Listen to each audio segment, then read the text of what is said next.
So, if you haven't been on a live video yet, my name is Colleen Mitchell. I am a life coach, a podcaster, an author. I also have a full-time job in the power industry. I have an engineering degree and lots of stuff going on.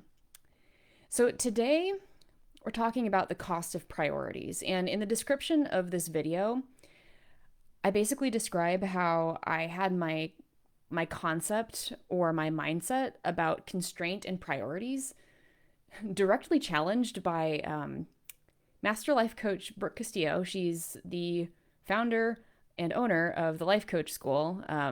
So kind of like a celebrity in the coaching world a little bit, but she directly challenged me during a coaching call on this. And what's going on is I've basically felt like I'm not making these really big strides on any one of my multiple goals. And so over the past week, I've gotten some help redefining how I think about them being constraint and priorities. And I wanted to share those lessons with you. So I want to start off with this. Did you know that the word priority at first didn't have a plural form? It was meant to stay singular. You can only have one priority at a time. The actual word priority came about in the 1400s, and it did not become plural until the 1940s. So think about that. Over 500 years, priority was a singular word. And then for the past, let's see if I can do math, 80 years, it's been plural. So for most of this word's life, it has not had a plural form. If you say top priority, that's actually redundant. So what I'm working on right now is I have what I consider 4 really big goals. I want to reach a weight of 135 pounds. So from my current weight, that's another 25 pounds to lose. I want to build my life coaching practice to at least $40,000 on the side of my full-time job. That's just my first milestone goal there. I want to publish my first novel by November, and I want to maintain my weekly podcast. Now, when all of those things are important, none of them are. I don't make any significant progress on any of them really, or I go really gung-ho on one thing and then just ignore everything else and then feel like I am, basically feel like I'm neglecting those other things at the expense of this one.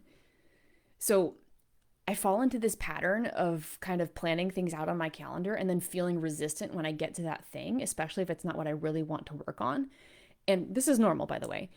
Sometimes I move that planned time for that task, and sometimes I don't.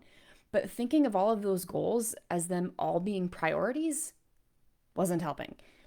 I've talked about constraint before too in this group, but for simplicity's sake, the way that I learned about constraint was that it means you're focusing down on just one thing at the expense of everything else. Until that one thing is complete, you can't do anything else. That's what my current thinking has been. So when Brooke challenged me on that coaching call, it was like she was saying I couldn't live my life or pursue any of my other goals until one of them was complete. For example, the weight loss. So what immediately popped into my head was past focused thinking. It took me about 6 years to lose the 65 pounds that I've lost so far. And basically what that meant in my brain was that it'll take another 3 years to lose those last 25 to 30. So my often unhelpful primitive brain, who I've nicknamed Val, maybe more on that later, she basically immediately said, nope, not going to do it. If I have to put all of my future progress for the next 3 years on all of my goals except weight loss, if I have to put all of that off, then I'm not doing it. Just nope. So this was kind of stuck in my brain when I got onto a coaching call with one of the Life Coach School coaches. Her name is Mindy Neal. Highly, highly recommend. But she helped me come up with some different ways of thinking, not just about priorities, but about constraint and how it can all actually work together for my good just by changing how I think about it. So what we talked about was that constraint can be this single overarching goal that gets all of my focus until I'm good at it. All of the things I'm working on in my life, all of my projects, my desired outcomes, what I have basically until now called goals, those become tools to help me reach that goal. So I want to get really good at what we call allowing urges. I talked about urges last week in the video on buffering, but right now what I've kind of transitioned to my number one goal to be is to become a master of allowing urges. And of course, as soon as I set that goal, I get all of the urges, right? But this basically just means letting the urge exist in my body without reacting to it, resisting it, or avoiding it. Then everything I do in my life becomes an opportunity to master that. Following my calendar.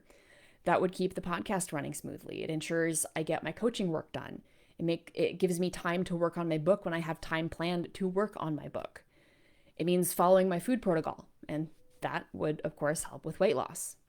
It means recentering myself from distractions and shiny objects and new things to try unless I deliberately plan them into my life.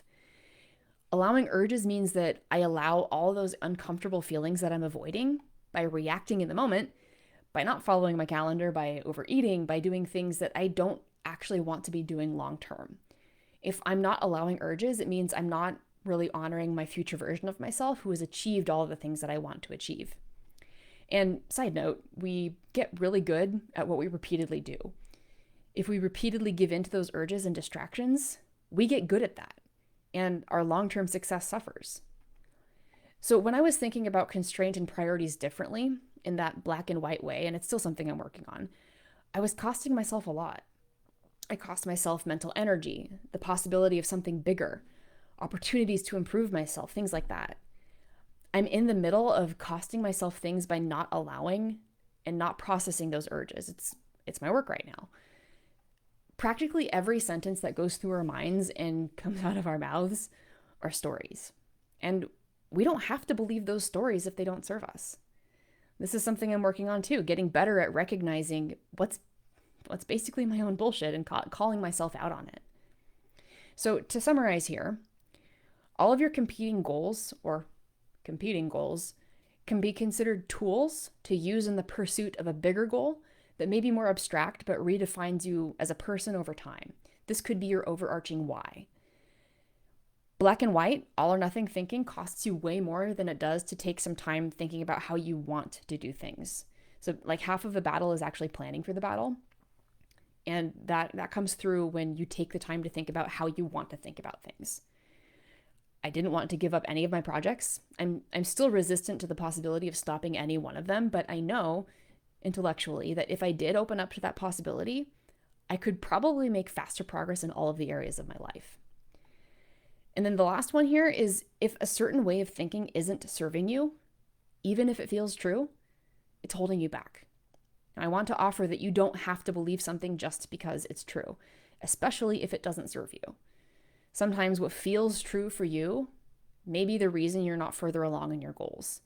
And sometimes when something feels true to you, it's only because your brain has thought it on repeat for so long that it's become truth. So what I want you to do now is consider all of your own goals and your own priorities. Could they all work together towards a bigger, overarching thing instead of competing against each other for your time and attention? It can feel overwhelming, I know. It's something I'm working on and have been working on for basically almost a year and a half with my calendar. That's fun. So if you're feeling overwhelmed with this, send me a message. I can help you figure it out. I'm learning this right now, and the lessons that I'm learning since they're fresh in my mind can really help you along the way.